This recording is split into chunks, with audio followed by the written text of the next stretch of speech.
And David said, Is there still anyone left of the house of Saul? And I will do mercy with him for Jonathan's sake. And there was a servant from the house of Saul, and his name was Siba. And they called him to David. And the king said to him, Are you Siba?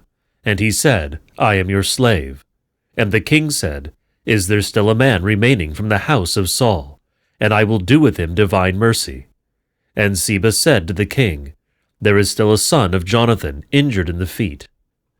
And the king said, Where is he? And Siba said to the king, Behold, in the house of Machir, son of Ammiel, from Lodabar. And King David sent and took him from the house of Machir, son of Ammiel, from Lodabar. And Mephibosheth, son of Jonathan, son of Saul, came to King David and fell on his face, and did obeisance to him. And David said to him, Mephibosheth.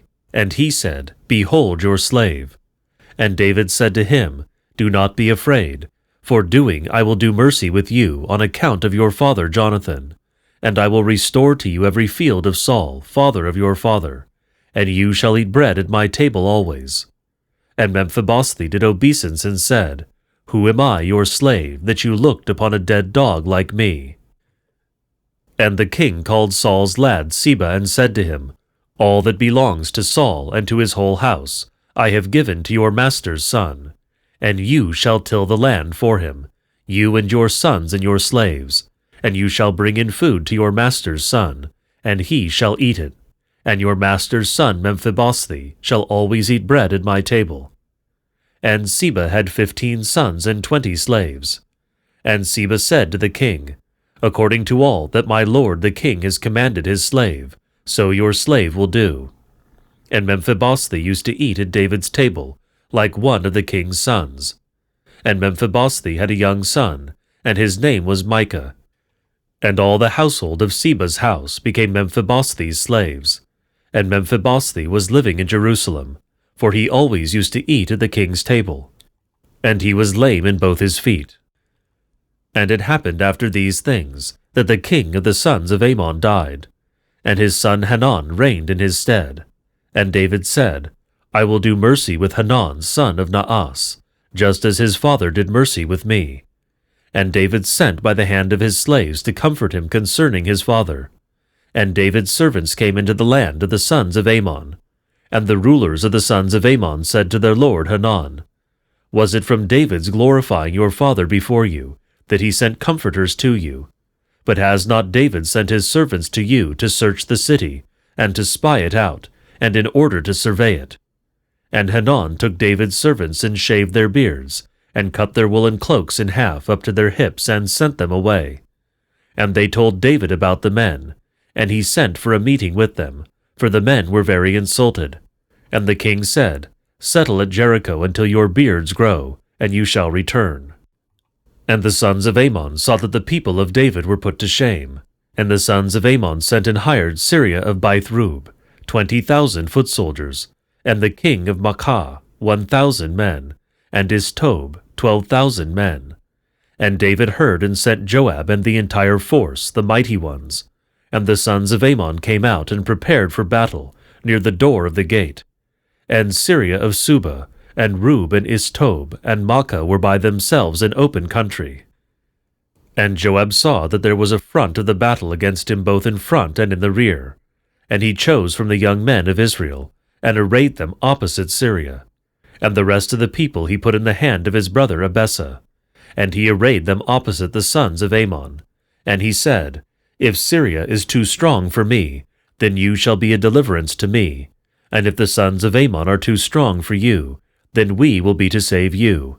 Be valiant, and let us be strong for the sake of our people, and for the cities of our God. And the Lord will do what is good in his eyes.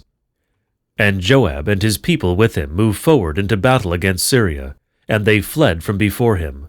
And the sons of Ammon saw that Syria fled, and they fled from before Abessa and entered into the city. And Joab returned from the sons of Ammon and came to Jerusalem.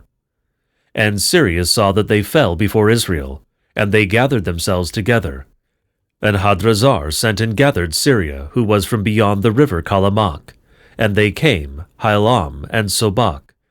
the ruler of the army of Hadrazar, in front of them.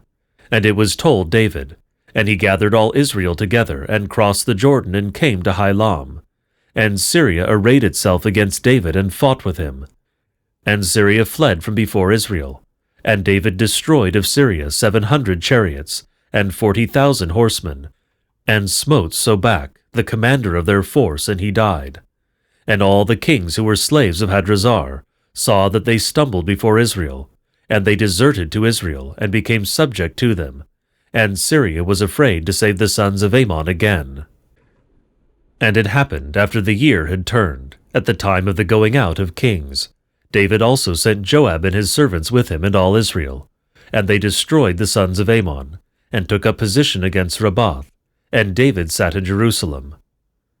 And it happened towards evening that David rose from his bed and was walking about on the roof of the house of the king, and he saw a woman bathing from the roof, and the woman was very beautiful in appearance. And David sent and inquired into the woman.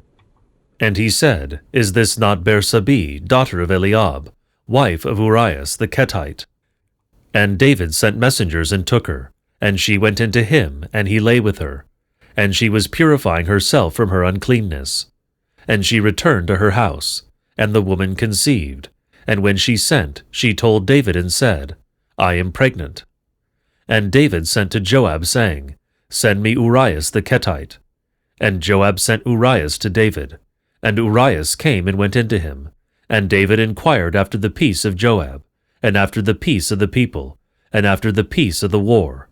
And David said to Uriah, Go down to your house and wash your feet. And Uriah went out of the king's house, and there went out after him a burden from the king. And Uriah slept beside the door of the king with the slaves of his lord, and did not go down to his house. And they told David, saying, Uriah did not go down to his house. And David said to Uriah, Are you not coming from a journey? Why is it that you did not go down to your house? And Uriah said to David, The ark in Israel and Judah dwell in tents, and my lord Joab and the slaves of my lord are camping in the field. And shall I enter into my house, to eat and to drink and to lie with my wife? How can I, your soul lives, if I will do this thing? And David said to Uriah, Stay here indeed today, and tomorrow I will send you off. And Uriah stayed in Jerusalem in that day and the next.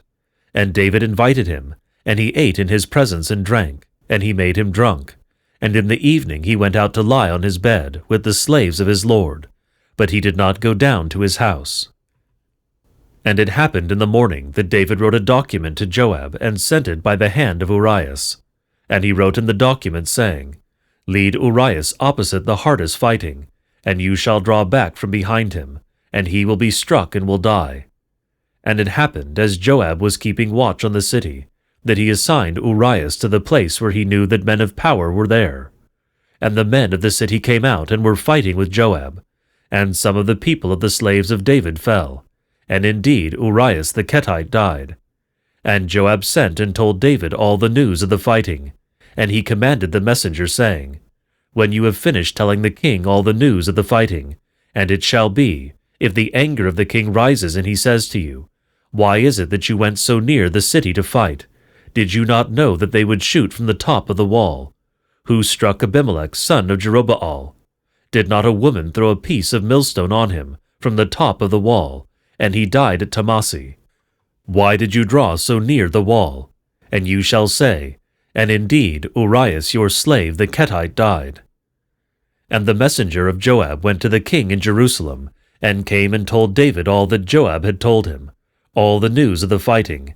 And David was angry with Joab, and said to the messenger, Why did you draw so near the city to fight? Did you not know that you would be struck from the wall? Who struck Abimelech, son of Jerubbaal? Did not a woman throw a piece of millstone on him from the wall, and he died at Tamasi? Why did you draw so near the wall? And the messenger said to David, Because the men prevailed against us, and came out against us in the field, and we were upon them to the entrance of the gate. And the archers shot at your servants from the top of the wall, and some of the servants of the king died, and indeed your slave Uriah the Hittite died. And David said to the messenger, This is what you shall say to Joab. Do not let this thing be evil in your sight, for the dagger devours now one way, then another way. Strengthen your fight against the city, and pull it down, and strengthen him." And the wife of Uriah heard that Uriah her husband had died, and she made lamentation for her husband. And the mourning passed, and David sent and brought her to his house, and she became his wife, and bore him a son. And the thing that David had done appeared evil in the Lord's sight.